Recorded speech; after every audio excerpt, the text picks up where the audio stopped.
ఈ నెల 13వ తారీఖు కదిరి మున్సిపల్ కమిషనర్ కిరణ్ కుమార్ గారు ఇచ్చిన ఫిర్యాదు మేరకు కదిరి టౌన్ చెందిన షేక్ షామీర్ బాషా అనే వ్యక్తి ఒక జేసీబీ సాయంతో సర్వే నెంబర్ 1772 నందు కొంత భూమి స్థలాన్ని చదును చేసి అక్రమంగా లేఅవుట్ వేస్తున్నారని ఫిర్యాదు మేరకు కదిరి పట్టణ పోలీస్ స్టేషన్ నందు క్రైమ్ నెంబర్ 308లో ఒక కేసు రిజిస్టర్ చేయడం జరిగింది. ఈ కేసు విచారణ భాగంగా సంబంధిత రికార్డులు సేకరించుకునే క్రమంలో ముద్దాయి అప్పటి నుండి ఫరారులో ఉండడం జరిగింది. గత సాయంత్రం నిన్నటి రోజు అతను ముద్దాయి ఇంటి వద్ద ఉన్నారని రాబడిన సమాచారం మేరకు నేను నాతో పాటు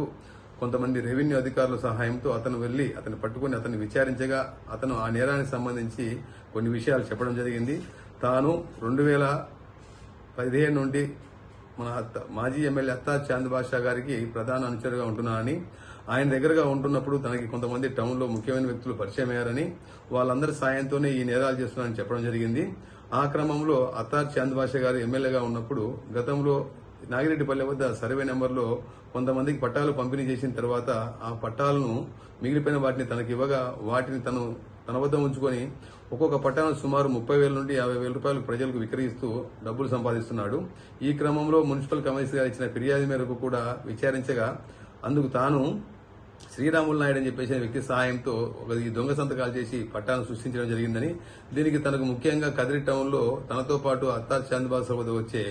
పరికి షామీర్ బాషా అర్షదులు సహాయం చేశారని, వారు కూడా దానికి సంబంధించి ఏదైతే ఆ స్థలాన్ని చదును చేసేదానికి డబ్బులు ఇవ్వడంతో చదును చేసుకున్నారని, అప్పటి నుండి లేఅవుట్ వేసి దొంగ పట్టాలేసి తయారు చేస్తున్నారని చెప్పడం జరిగింది. అతని వద్ద నుండి సుమారుగా 301 పట్టాలు దొంగ పట్టాలను, 168 ఖాళీ పట్టాలను, 32 వేరువేరు మండలాలు